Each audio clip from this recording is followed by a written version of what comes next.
Ok. Muito bom dia a todos que estão nos assistindo. Uma alegria estar aqui falando para vocês de Espiritismo. Obrigado, Thelma, pelo convite e que tenhamos uma manhã bastante agradável, inspirada pelo nosso Mestre Jesus. No censo de 2022, saiu que nós somos hoje 3,5 milhões de espíritas, aproximadamente 2,1% da população.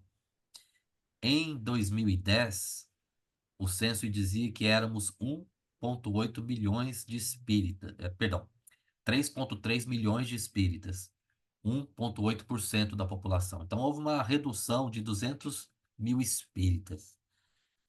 Aí surge a dúvida do o que é ser espírita, de fato. Para entendermos o que é ser espírita, é necessário que antes entendamos o que é o espiritismo, porque o espírita é o adepto do espiritismo. Mas o que é o espiritismo em si? O espiritismo, ele é uma doutrina filosófica de bases científicas e consequências morais ou religiosas. É um compêndio de conhecimentos organizados de forma metódica, pedagógica, por Allan Kardec, contendo os ensinamentos dos espíritos superiores. E o espiritismo, costumamos dizer aqui no movimento espírita, ele tem três aspectos fundamentais: o aspecto científico, o aspecto filosófico e o aspecto religioso. No aspecto científico, quando ele estuda as manifestações do espírito, sua existência, natureza, origem, destinação e suas relações com o mundo corporal. E faz isso de forma organizada, lógica, metódica, né? Allan Kardec, na introdução de O Livro dos Espíritos, perdão, na introdução de O Evangelho segundo o Espiritismo, ele explica qual foi o método utilizado, que é o Consenso Universal do Ensino dos Espíritos, porque ele obteve comunicações de diferentes lugares da Europa, de centros espíritas que não se comunicavam, através de médiuns que não se conheciam, e a partir dessas comunicações obtidas, ele pôde comparar o conteúdo, verificar se era um conteúdo semelhante, harmônico, coerente, valendo-se da razão, da lógica, do entendimento humano. E a partir daí, ele, que era um pedagogo, um profundo conhecedor da maneira de educar, de ensinar, ele organizou, elaborou a doutrina espírita, publicando nos livros, né, que nós conhecemos, né, o Livro dos Espíritos, o Céu e o Inferno, o Evangelho segundo o Espiritismo, o Livro dos Médiuns, a Gênese. Depois que ele desencarnou, obras póstumas, ele também publicou alguns outros livros, como Viagem Espírita, o que é o Espiritismo, e também a Revista Espírita, que foram 12 volumes, né, um em cada ano, que ele publicou até a sua desencarnação. Então a gente encontra ali, em todas essas obras, principalmente, é claro, nos livros, os fundamentos do Espiritismo. E ele, como organizou, como ele estudou, a forma como foi feito isso foi uma maneira científica. Não uma ciência que se confunde com as ciências atuais, materiais acadêmicas dos institutos de pesquisa das universidades, porque esta ciência se preocupa com a matéria, procura explicar o universo material, que é detectável por nossos instrumentos, aparelhos ou pelo sentido humano. A ciência espírita busca estudar o espírito, é o seu objeto de estudo, né? É uma ciência humana. E para isso foi necessário Allan Kardec criar um novo método, que foi esse consenso universal do ensino dos espíritos. Então, por esse aspecto, o espiritismo é científico. Estuda-se com o método próprio, que é a experimentação por meio da mediunidade. A gente sabe que os espíritos são as almas dos homens, que até então viviam aqui entre nós. E se aqui entre nós as pessoas podem ser boas ou más, inteligentes ou ignorantes, no plano espiritual elas continuam a mesma coisa, só perderam o envoltório físico, porque nós somos um espírito e aqui, quando estamos encarnados, temos um corpo físico, mas o nosso corpo físico, ele tem um prazo de validade, né? Ele precisa de uma hora ser reciclado, voltar à natureza de onde ele veio. Mas o espírito continua vivo, né? Junto com o seu corpo espiritual, que é o seu perispírito, que envolve o espírito. Então o espírito continua a viver, levando consigo as suas qualidades ou limitações intelectuais e morais. Então esse espírito, quando se comunica conosco, através da mediunidade, nós precisamos discernir se é um bom espírito, se é um espírito sábio ou não, a partir do conteúdo da sua manifestação, de suas mensagens. Esse é o método utilizado por Allan Kardec.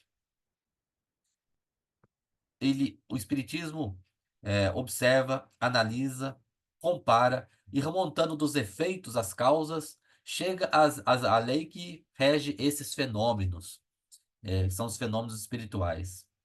Por isso que fé e ciência estão em aliança, estão em harmonia, né? Uma contribuindo para o conhecimento do mundo material, que é a ciência, e a fé, não é? Uma fé raciocinada, uma fé que se apoia na razão, que busca o entendimento do mundo espiritual. Porque nós acreditamos não porque nos foi imposto dogmamente, porém que nós entendemos, compreendemos e faz sentido para o nosso intelecto. E o interessante é observar que o Espiritismo tem um caráter progressivo, conforme a gente vê no livro A Gênese, capítulo 1, item 55, que diz que se a doutrina espírita vai caminhar lado a lado com a ciência, e que se em algum momento a ciência detectar alguma incoerência, algum ponto em que o Espiritismo tenha que ser corrigido como doutrina, ali ele se ajustará ao pensamento humano. Naturalmente que essas possíveis correções, se houver, elas serão nos aspectos periféricos da doutrina, secundários, não nos seus pilares fundamentais. Porque esses pilares fundamentais, eles expressam a lei divina. E são esses pilares, esses fundamentos do Espiritismo que nós precisamos, como espíritas, conhecer profundamente. Então, além do aspecto científico, existe o aspecto filosófico da doutrina, quando enfoca os princípios e a filosofia que decorrem dos fatos. Trata dos princípios e dos fins, respondendo às perguntas, né, fundamentais que assombraram a humanidade em todas as épocas. Quem somos nós? De onde viemos? Por que estamos aqui? Qual o nosso propósito? Para onde iremos depois? Então, indaga, questiona. É interessante observar que, diferente de outras doutrinas, até então doutrinas religiosas, o Espiritismo nasce do questionamento, não de uma imposição. E o questionamento é algo profundamente filosófico, né? Formular perguntas, buscar o entendimento, e é isso que o Espiritismo busca responder. Somos espíritos imortais, criados por Deus, aqui encarnados, mas antes nós viemos do plano espiritual, que é o nosso verdadeiro lar, e para onde iremos depois e sofreremos as consequências de nossas ações, sejam elas boas ou más. E o nosso propósito é evoluir, progredir paulatinamente até alcançarmos a perfeição espiritual. E aí vem o aspecto moral ou religioso, que é talvez o cume da doutrina espírita, quando faça a aplicação dos princípios, porque de nada adianta nós conhecermos a doutrina, indagarmos filosoficamente, utilizarmos o método científico proposto por Allan Kardec para analisar as comunicações, de nada adianta se nós não compreendermos esses princípios e os praticarmos. Então, como consequência da imortalidade da alma, o Espiritismo projeta a realidade conhecida para o plano das relações homem e divindade. Orienta e estimula a prática do bem, promovendo a evolução moral do ser humano. Por isso que a ciência e a religião são as duas alavancas da inteligência humana. Uma revela as leis do mundo material, a ciência, e a outra as do mundo moral, o espiritismo. Mas espera aí, o espiritismo também não é uma ciência? É, mas uma ciência no sentido filosófico da palavra. Uma ciência que estuda o espírito, que estuda as leis morais de Deus. A ciência material, da qual o espiritismo se distingue, estuda o universo material, né? O nosso planeta, o nosso corpo físico, os elementos químicos, ou o universo que nós conseguimos detectar com os nossos aparelhos. Já o Espiritismo estuda basicamente o espírito humano, a alma. E, naturalmente, existem consequências morais. Kardec fala que o Espiritismo não traz moral diferente da de Jesus. Interessante, o Espiritismo não cria nenhuma moral nova, mas relembra a moral do Cristo, posto que não existe moral melhor. A moral que os Espíritos ensinam é a do Cristo, porque não há outra melhor, como está escrito em A Gênese, capítulo 1, item 56. E o Espiritismo, outra coisa não é que o desenvolvimento e a aplicação da ideia cristã. Por isso que não existe Espiritismo sem cristianismo. Naturalmente que não é um cristianismo dogmático, apegado a aspectos superficiais da doutrina do Cristo, não. Kardec, em O Evangelho segundo o Espiritismo, e ele explica isso muito bem na introdução dessa obra, explica que, ao invés de se basear nos aspectos dos milagres, por exemplo, que eram os fenômenos produzidos por Jesus, e outras questões periféricas, Kardec se baseou única e exclusivamente na moral do Cristo, porque esta é de consenso de todo mundo, de todas as religiões, né? Porque não era seu objetivo criar um cisma no movimento cristão. Pelo contrário, explicar de forma profunda, clara, quais eram os ensinamentos cristãos. E também o Espiritismo era uma chave que permitia entender muitos daqueles pontos, né, obscuros, daquelas parábolas enigmáticas, né, simbólicas, que Jesus trazia, porque Jesus falava com pessoas muito simples, que não sabiam ler e escrever, e o ensinamento era transmitido de forma oral. Por isso que Jesus falava, contava aquelas historinhas, as parábolas, que tinham um significado moral subjacente. Por isso que o objetivo primordial do Espiritismo é tornar melhores aqueles que o compreendem. É o melhoramento da humanidade. É esse o objetivo do Espiritismo, não é outro. Não é fazer pessoas que se comuniquem com os espíritos, não é fazer pessoas que saibam produzir fenômenos ou que os compreendam, mas fundamentalmente tornar as pessoas que estudam o Espiritismo melhores como ser humano. Pessoas mais respeitosas, mais amorosas, mais pacíficas, mais misericordiosas, mais mansas e dóceis, né? Aqui a mansidão não se confunde com ingenuidade. Não se trata de não ver o mal onde ele existe, mas se trata de nós termos uma postura pacífica em nós. Também não se trata de acomodação ante o mal. Muitas vezes, está lá em um livro dos Espíritos, não vou me recordar a questão, que o mal muitas vezes só avança devido à timidez dos bons. E o mal precisa ser contido, precisa ser parado, né? Senão isso atranvacaria, né? Quer dizer, traria um obstáculo ao progresso humano. Portanto, essa visão pacifista, humanista que o Espiritismo traz, ela não é uma visão ingênua. Porque ela sabe que nós vivemos num mundo ainda muito complicado, com pessoas ainda muito maldosas, muito egoístas.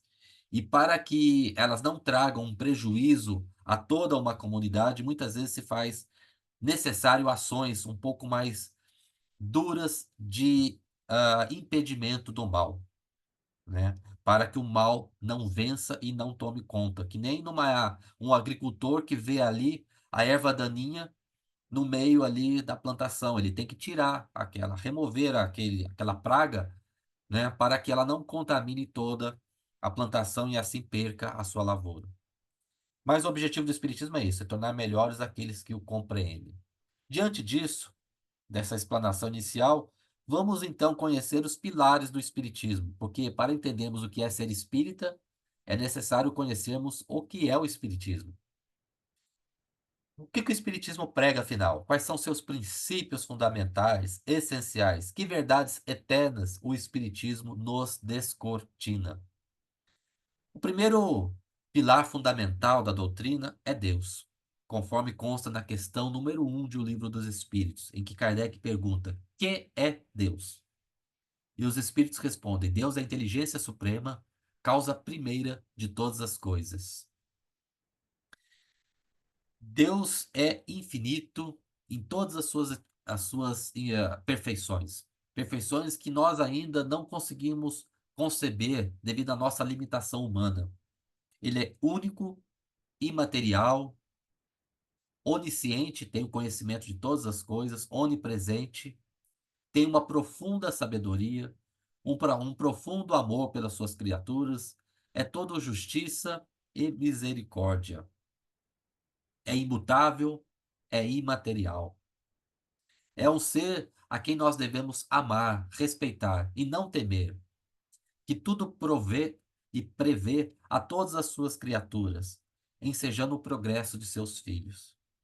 E quando nós temos essa confiança em Deus, essa certeza da sua existência e de sua permanência em nós e ao longo da nossa vida, nós confiamos, como diz o Paulo na sua carta aos Filipenses, tudo posso naquele que me fortalece.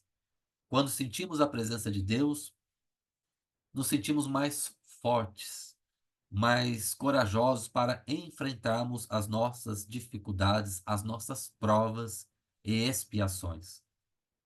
Porque essa postura de coragem diante das dificuldades, de resignação ante aquilo que é inevitável, ela é necessária ao nosso progresso como espíritos imortais que somos.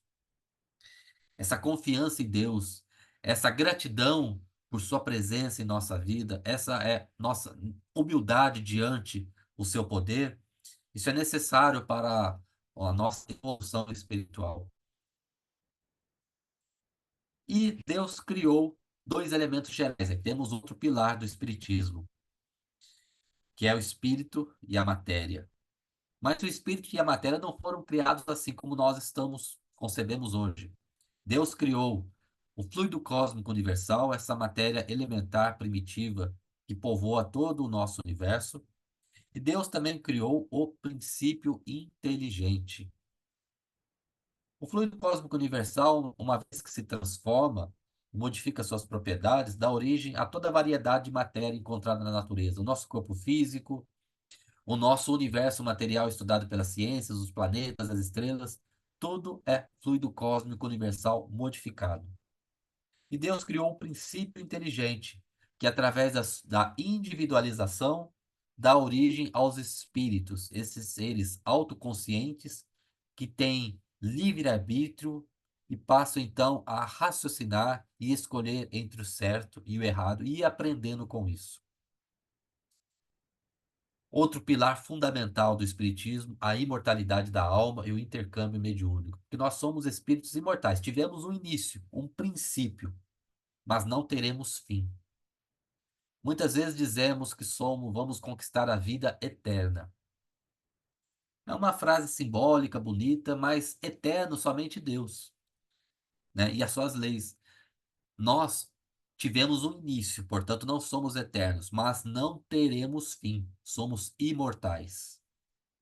Portanto, o nosso corpo sobrevivemos à morte do corpo físico. E os espíritos desencarnados, quer dizer, desvencilhados da carne, podem se comunicar com os encarnados, nós, através da mediunidade. Mediunidade é uma faculdade natural, humana, que permite a comunicação dos espíritos com os seres encarnados. E quem possui essa mediunidade ostensiva, porque no fundo todos nós, de uma maneira geral, somos médiuns, porque conseguimos perceber a influência dos espíritos em algum grau. Porém, costumeiramente, apenas chamamos de médiuns aqueles nos quais a faculdade se mostra de maneira ostensiva, patente, clara. Por exemplo, alguém que vê os espíritos de forma contínua, alguém que consegue ouvir os espíritos com frequência, que consegue o que chamamos de dar a passividade através da psicografia, a escrita, ou a psicofonia através da fala. Esses são os que nós chamamos médiums. E a mediunidade, para se manifestar, depende de uma característica orgânica, depende do organismo físico, né? O médium, então, devido a essa característica física, permite que o seu perispírito se expanda com mais facilidade. Perispírito aqui é o corpo espiritual, o corpo do espírito. e esse perispírito entre em contato, né, com os fluidos, com as comunicações enviadas pelos espíritos, e com isso ele traduz, ele é o intermediário entre os espíritos e aqueles que não são médios entre nós.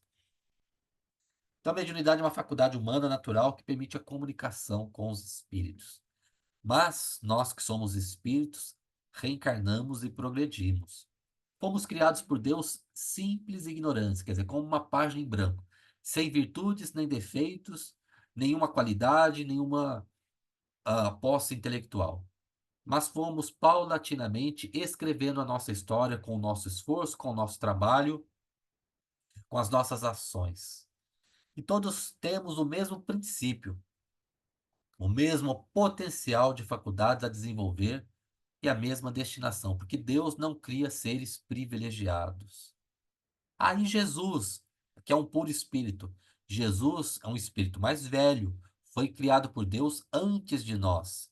E já evoluiu até atingir a culminância, que é o estado de puro espírito. É um preposto de Deus que executa as ordens do universo diretamente emanadas pelo Criador. Um dia todos nós seremos como Jesus é hoje. Nós progredimos incessantemente, moral e intelectualmente, até atingirmos a perfeição e fruirmos como consequência a felicidade. Então, a felicidade é uma conquista nossa, individual, em razão da nossa evolução. Jamais retrocedemos, não há queda espiritual. Podemos eventualmente ficarmos estacionados, parados, não evoluirmos, porém jamais perdemos aquilo que nós conquistamos. Reencarnamos inúmeras vezes nesse aprendizado. Jesus disse: Sede perfeitos, como perfeito é o vosso Pai Celestial.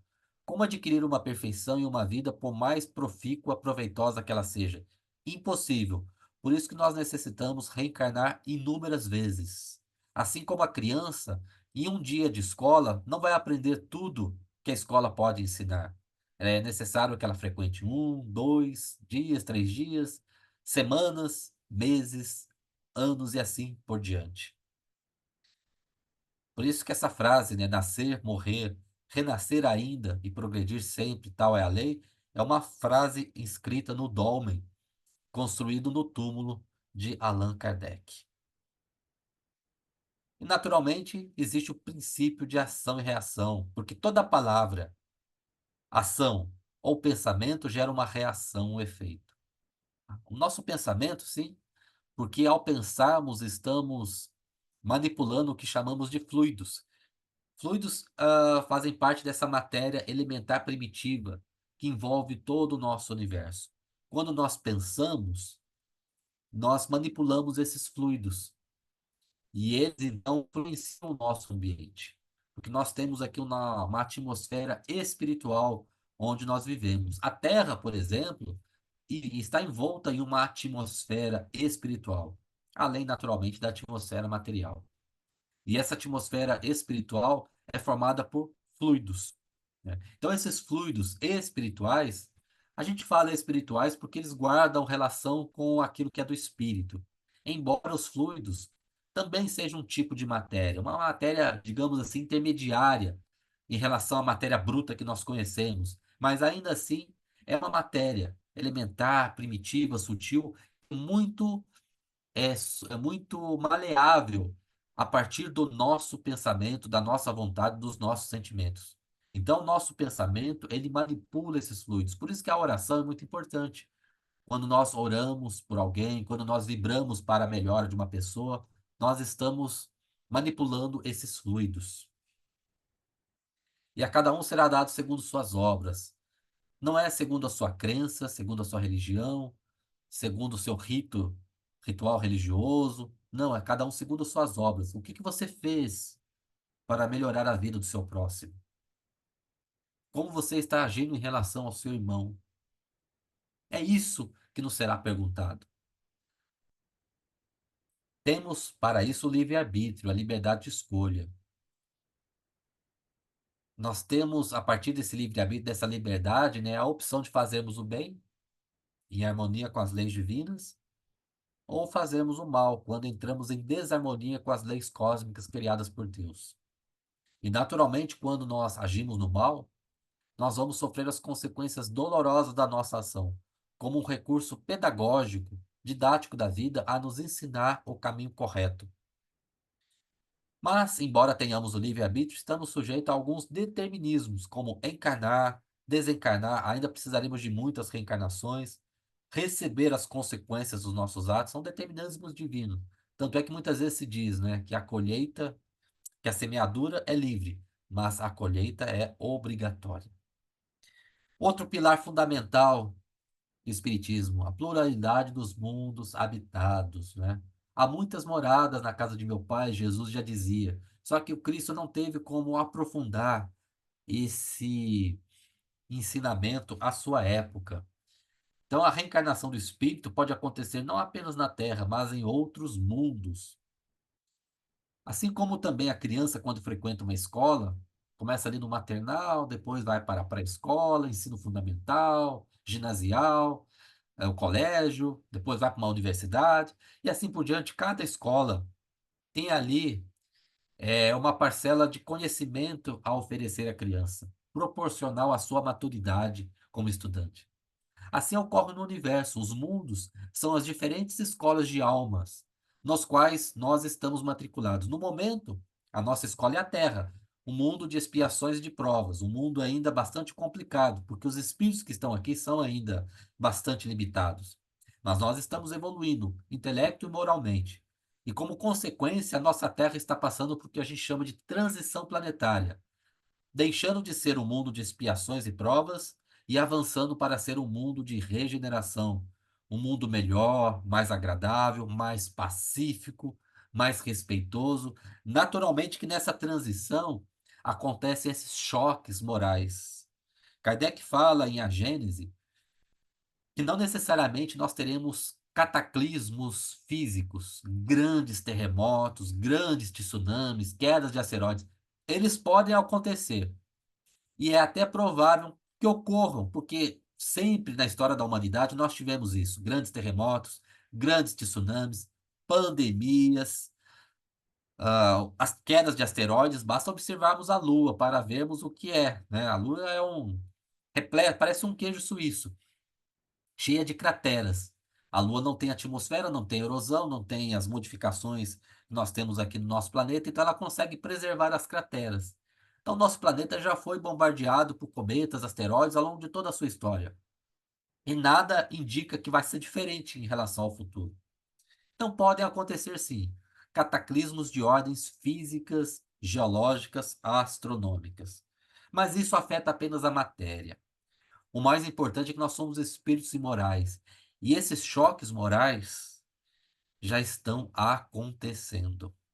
Esses conflitos, né, morais que estão acontecendo na humanidade. Pessoas querendo fazer o bem, querendo agir de forma correta, respeitosa, humana, pacífica. E aqueles que fazem o contrário, né? Está ficando muito evidente isso. São os choques morais que estão acontecendo nessa transição planetária, né? Então existem muitos mundos aí habitados. Na questão 55 de O Livro dos Espíritos, né, Kardec pergunta: são habitados todos os globos que se movem no espaço? Sim. E o homem terreno está longe de ser, como supõe, o primeiro em inteligência, em bondade e em perfeição. Entretanto, há homens que se têm por espíritos muito fortes e que imaginam pertencer a este pequeno e pequenino globo, o privilégio de conter seres racionais. Orgulho e vaidade julgam que só para eles Deus criou o universo. Deus não cria nada de inútil. As estrelas que nós enxergamos à noite, né, os planetas que estão em volta dessas estrelas, eles são habitados por espíritos. Não necessariamente todos os planetas têm espíritos encarnados, né? Mas, em geral, possuem espíritos, desencarnados ou encarnados.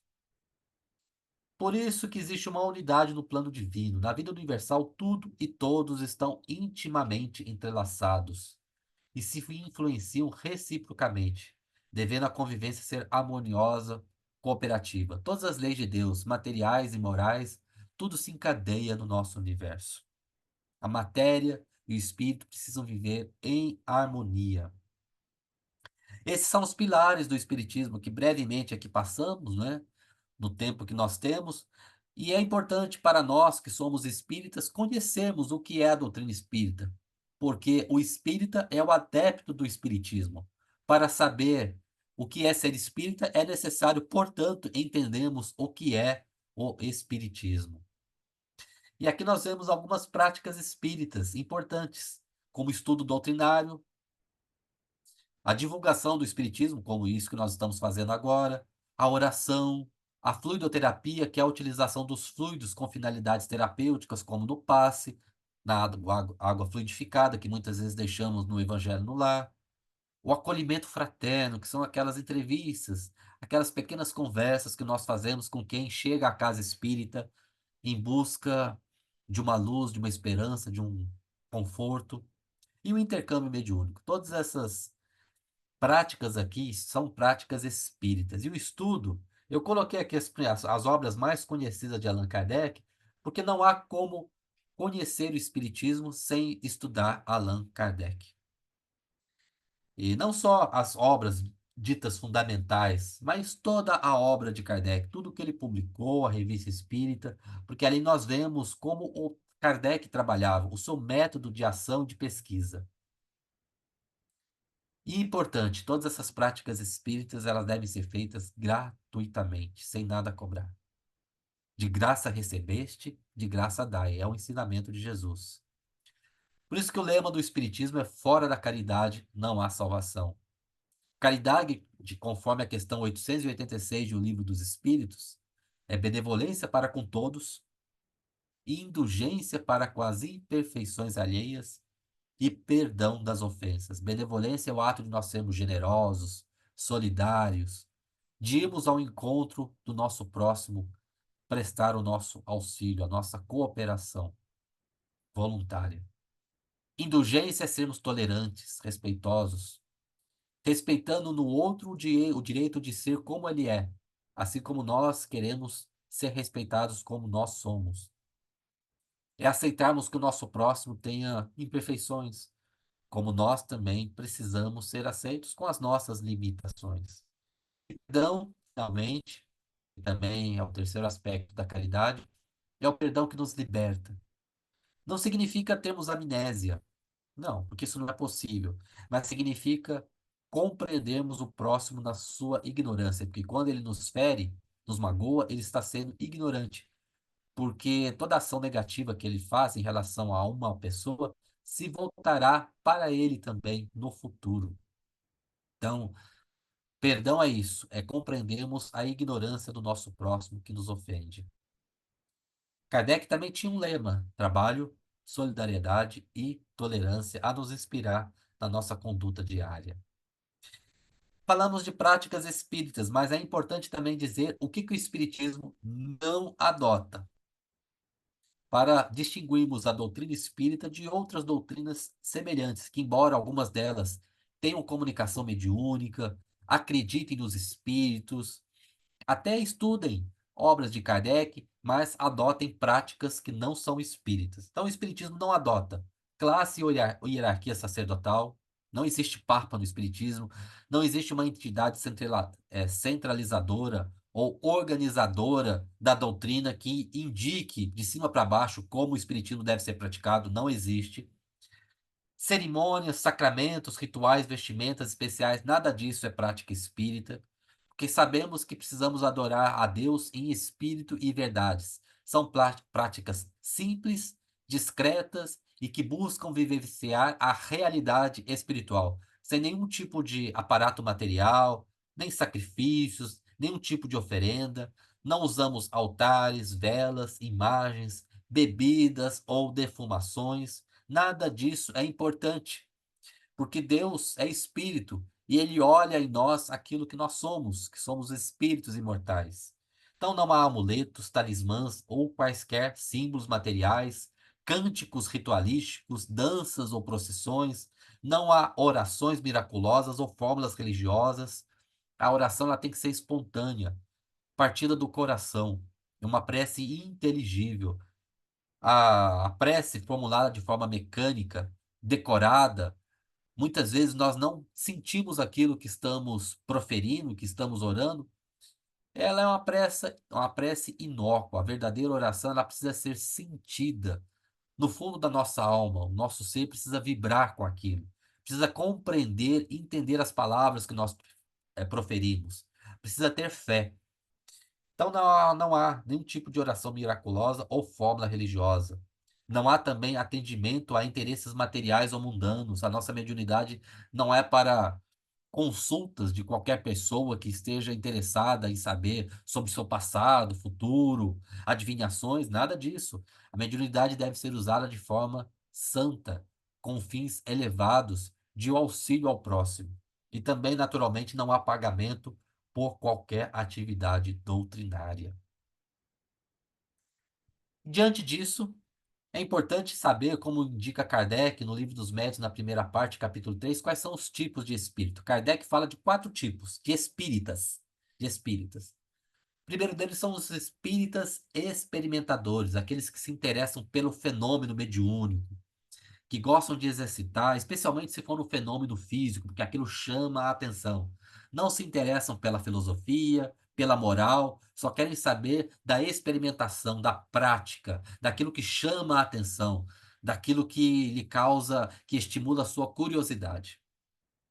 Há também aqueles espíritas imperfeitos, que eles conhecem a parte prática, admiram a moral espírita, a sua filosofia, porém não colocam em prática.